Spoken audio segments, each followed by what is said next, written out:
Welcome. I'm Karen Katz. I write as Karen Tirtori, the book Unto the Daughters and Others. I'm here very excited to talk with Rita Benn about an amazing anthology that she not only contributed to, but is a co editor of, called The Ones We Remember Second Generation Voices of the Holocaust. Rita, can you tell us in a sentence what this book is about? Sure.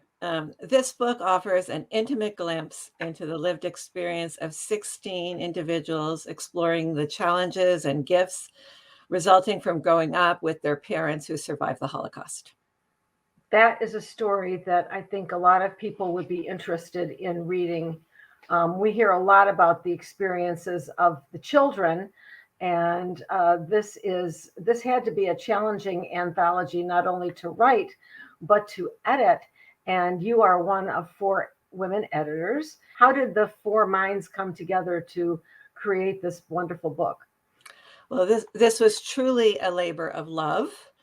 Um, we had been working together for several years creating services for Yom HaShoah Day and Yom Kippur, where we shared our parents' stories.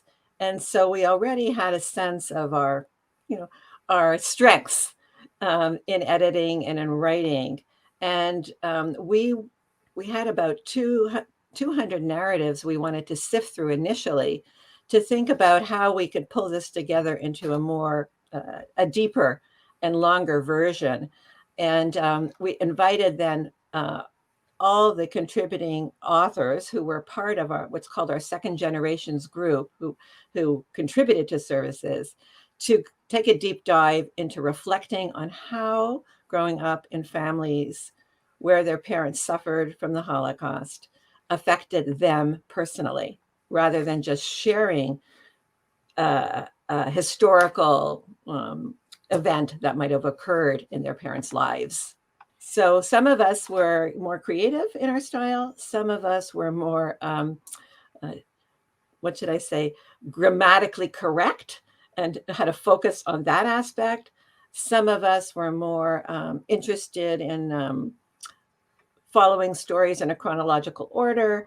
So it was a lot of work and discussion about what's the best way that we should have the authors craft their stories. And in some cases, we actually interviewed the authors themselves because it was better for them to just come up verbally or orally with their stories. And then they wrote them, and then we helped frame it.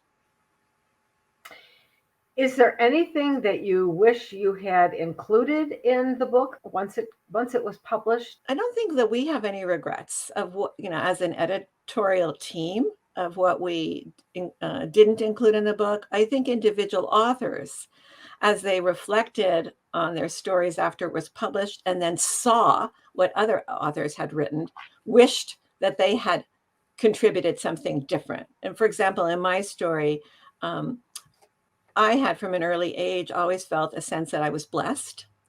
Partly, I think, because my parents survived the Holocaust, I felt that my life um, was to have some meaning in the world, to contribute in some way. And I remember that at a very early age. And I didn't include that in the chapter because it didn't seem to go.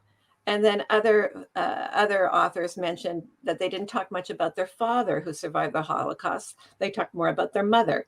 And in part, that was sort of to create a thematic focus, on each chapter and to have each chapter be distinctly different from another chapter. So we had to make decisions around that.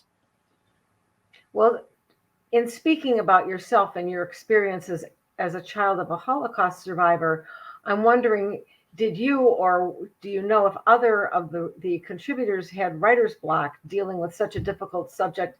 And as yourself as a writer and as an editor, did you have to do what did you have to do to overcome that? Yeah. Certainly, there were a lot of people who had writer's block. They couldn't get going on exploring more deeply their own experience. It was easier for them to describe aspects of their parents' experience that they had learned about.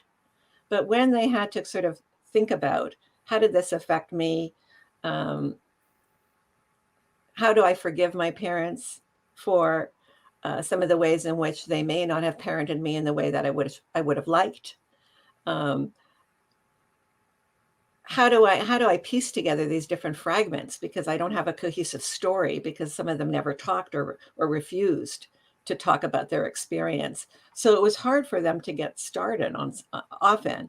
And we had several drafts of stories that the authors contributed initially, and then we would make comments, of course, and suggest changes, and be careful. And then we all, after we had finished with our second draft, we actually employed a developmental editor who was outside, who didn't know any of us, and she helped work with each one of us to make each chapter more distinct from one another. Were there any surprises that you had in editing and writing the book? Any serendipitous events that happened? I think what was most surprising was the healing impact of writing the stories for every single author. That the relationship that the relationship with their own parents and their own experience shifted as a function of creating a new narrative. That even though all the authors seem to inherit their parents' sorrow and anxieties in some fashion, they also inherited these gifts of strength and resilience that were easily seen in all the chapters. And I think that we all learn new things about each other. And we have known each other for, for some of us for 20 years, and some of us just 5 years or 10 years. But there were so many things that we didn't know about our childhoods that we never shared with each other. And even about the unique histories of our families.